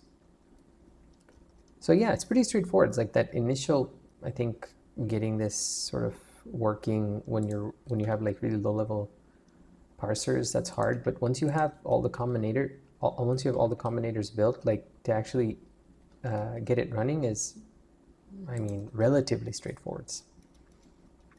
So let's run a test and see if this thing will work. So that's our local imports. Actually, what is this? Nice. Oh, and then we can do output structs. This is also output structs. This is also, oops, let's see, output structs, and I think that should run. And let's see what happens when you run this test. There you go. So what this test does is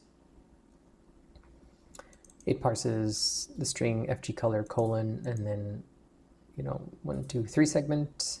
That's correct. It's no alpha. It figured it out. Then it goes BG color, and it's kind of cool. So when you parse it, it just comes back as a color kind and a color. And this is not the full style, right? This is just writing tests just for that particular parser at that level, which is actually a good idea. Instead of just like writing one test to test parsed style, which is not advisable, I would recommend writing lots of tests to test the intermediate parsers and the very low level parsers. That way you have confidence by the time you get the top level one that it'll work, more likely to work. So this is kind of like, we do FG color, VG color, we do 3 segment, 4 segment, and those are all pass. And then finally, we have not tested our style parser yet. That is the final thing we have to do. And this is, so here's this is, let me see. So here we have a raw string where we just say, okay, style equals and all of this stuff, and let's see what happens when we parse it. It should parse out into something with a foreground color that has a 3 segment color, and then a background color with a 4 segment color. Let's see if that works. And yes, it works. So there you go. I mean, it seems pretty straightforward, because I don't want to belabor, because we're just essentially using the same things we've seen earlier, just combining them into different ways. So with that example wrapped, let's look at our final example actually. And this is going to be the natural language one, because it's a bit odd in the sense that the specifications are pretty vague, not very specific. So let's see, mod parser natural lang. There we go. All right, so let's go see.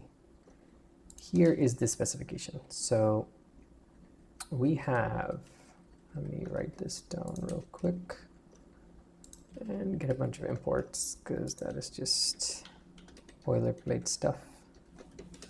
Okay, so the specification goes something like this. We have this module contains the code to parse natural language sentences, and the sentence can look like this: hello, comma, and then some white space, and my name is, and then the name, followed by some white space and white space, and then I am, and then this third thing is going to be the age, years old, followed by space and space, followed by I like, and then the language. So basically we want to get the name, the age, and the language out of this sentence, the string, and put it in a struct. And notice this is repeated. And also notice that there's these three chunks in the curly braces, and they can appear in any order. Like it doesn't have to be this followed by that, followed by that. So we can say that the age, name, and language may appear in any order. So, and let's see. So that's another sort of requirement that we have. Okay. So as before, the first thing we're going to do is just create the output type. And so here the output type is a sentence which has, and by the way, none of these are not optional, they're all required. That means that you have to have all three. So that means you must have all three fields. They're not optional. If they were optional, we would have to do like this, option, and make our parsers such that they receive optional. I mean, you just wrap it in an opt. It's actually easy to make them optional, but for this example, we're just going to make them required. Keep it simple. So to parse the sentence, let's see this. The first thing that we need, again, we can do this like sort of like bottom up, so to speak. So let's see this. We could construct a parser that just looks at, oh, what is this? Oh, 1 second. Let me do this. So it doesn't take ages. Let me just put some parsers on here. And then we can see what they do. So, okay, here we have the kind of building blocks. So let's see, language, and then I think we have name and age. Let me just bring these in too. Okay, these are all in that repo, and I didn't want to spend all this time typing all this because we've already done the deep dive into how nom works at the very start, which took like over an hour. So this one is going to go pretty quick. Okay, so the very lowest building block we have is something called optional prefix. And notice here I've dropped the error requirement. There's no need for this one. Otherwise, it would be too. I mean, it wouldn't be too complicated, but I mean, you know how to put errors in. So this one we have optional prefix, which is, if you read the spec, like the and might also be a comma. So like, for example, let me give some examples of what are valid sentences. This would be handy actually. So let me see these. So here are, it's really good to have these samples of valid input.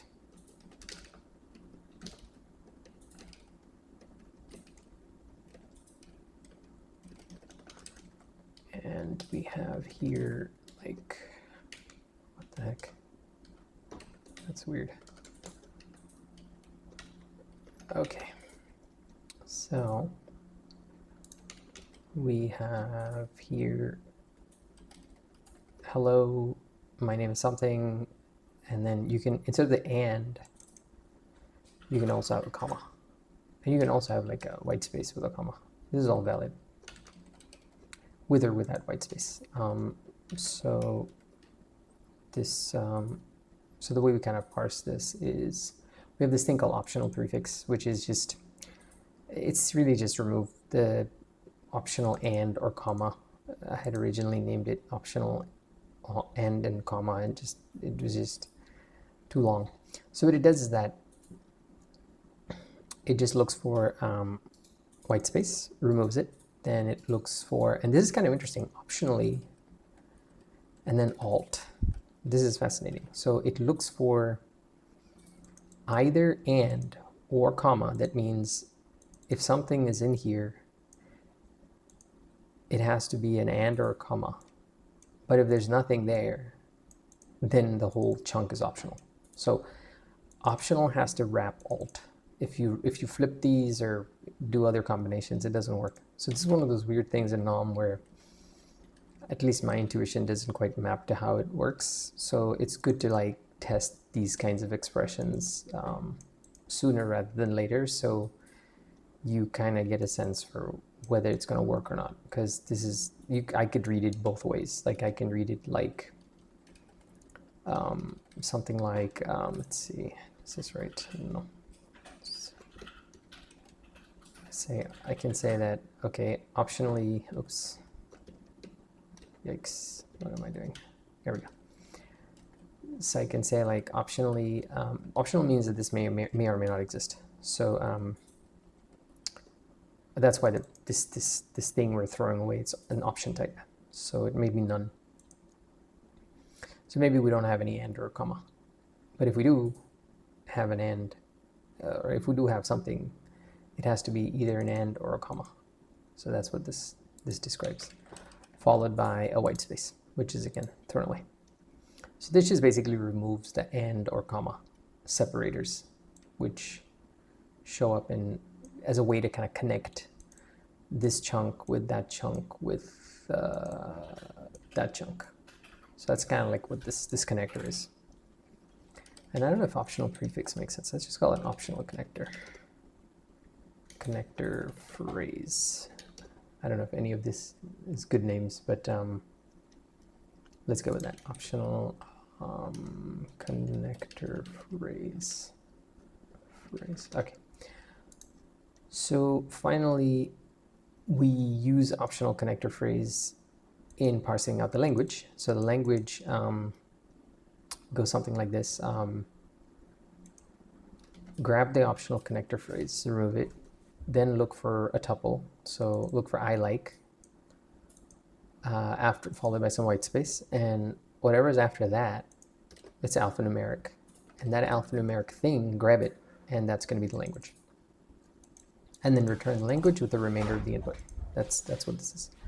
Similar kind of logic applies to age, where we're removing the optional connector phrase that kicks it off. Then if you notice, like, we're dropping the tag I am with white space. That says I am with spaces. And then we take digit 1. This is a combinator which matches numbers. And then we use mapres to basically say, okay, grab this, all the digits, and then pass them to this function that converts them to a U8. And then that's the age here, and if it errors out, then it'll error out. And we're not specific actually about the error type, so that's how we're getting away with this. We don't have any verbose error or anything like that. And then finally, we use tag no case. If you've noticed, instead of tag, you're probably used to seeing tag. So tag no case is the same thing. It's just that it's looking for tags which are case insensitive, and also pretty cool to check this function, how it works. It's essentially taking this and putting it in a closure and returning that closure. So every time you call this, you get a function, which is really cool. Okay, which is how tag works as well. So, okay, so then we remove the ending something years old, and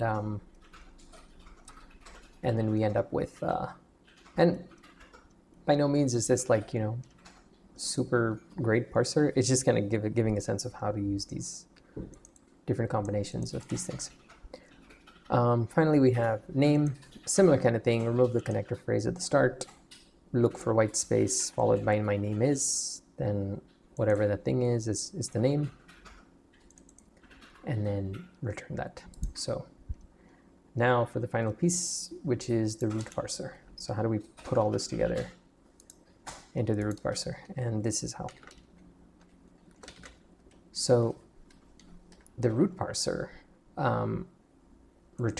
takes a slice, string slice, and returns let's see, Rust format script. It returns one of these, the remainder, and this is the output type. So the remainder of input, which is a string slice, and the output is a sentence. The sentence is this thing, struct, which holds those three values. And the way we read this is that, okay, look for the thing to start with a hello, followed by some optional white space, followed by an optional comma. And let's see, instead of opt, you can also do cut. There's slightly different semantics for each, but and then so you do optional, the tag is the optional comma, and then followed by optional white space. And so this basically removes hello, white space, possibly comma, followed by white space. And then this is a really cool combinator, permutation. This is just fascinating, where what we're saying is that we don't really care whether name, age, or language, what order they appear in. Just keep applying these until there's nothing left to apply. So this is really cool. The applies a list of parsers in any order. Permutation will succeed if all of the child parsers succeeded. So all of the child parsers succeeded. That means that if you're missing an age or something, it's not going to work. But this allows us the freedom or flexibility to arrange the name, order, and language in whatever ordering, as long as all three are present. And that's why at the very top we have a requirement that the age, name, and language may appear in any order, but you must have all three fields. So I did that so that I could show off permutation.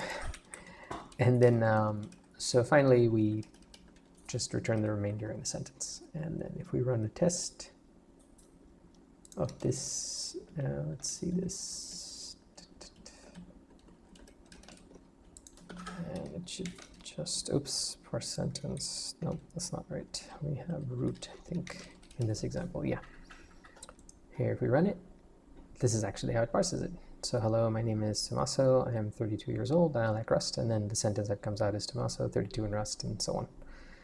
The comma, there's no and, but there's a comma here. And here, there's no and or comma. It just goes something, something, something. My name is this, and then just goes straight into I am 35 years old. So it's really important to construct really good test cases to really verify that all these rules are actually working. So with that, we have all of the parsers covered that I was going to show.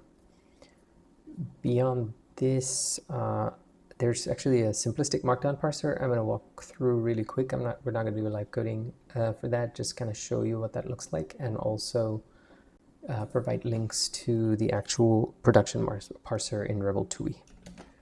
Now that we've completed all these examples, the final two things I wanted to show is the Markdown parser in sort of the toy Markdown parser example and the real one. So and there's a link to this repo in the description of the video below. But if you go to the Rust Scratch GitHub repo and then look inside of the nom folder, you'll find that there's a crate in there with essentially all these experiments that we've done for today's video. And inside of that, you'll find a this thing called md_parser. And just take a look at this thing. There's a whole bunch of stuff happening in here, but this is a very simplified Markdown parser. And the way it works is that it just parses one line at a time, and it essentially, this is the root parser.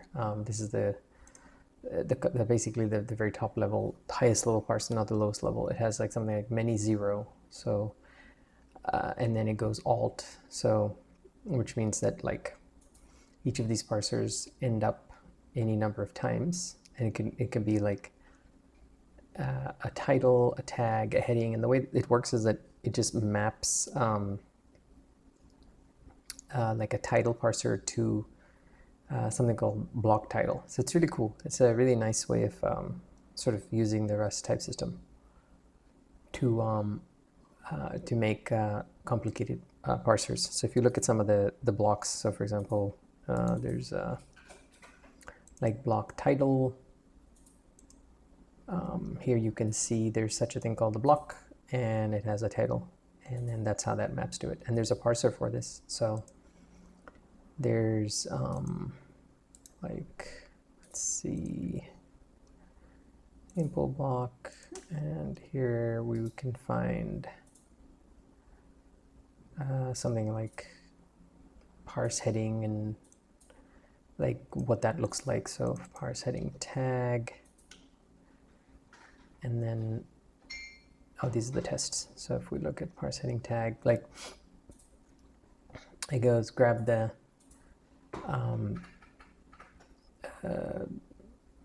essentially heading is like a hash followed by some number of characters, and then it parses that using these like take while one and tag, and then it then figures out what the level is by counting how many hashes it took. So and then it puts that into a level data type, which is then used elsewhere by that map at the very top, this thing, like that one. So yeah, check it out. It's best to do this in an IDE rather than on GitHub. And then there's the actual full-blown, like in production Markdown parser as well. I can show you that. That is in here in the Rebel Open Core repo in the TUI crate, and it's in here. It's very similar to the one that's in Rust Scratch. It's just the one in Rust Scratch is very simple. This one is not simple, and this has a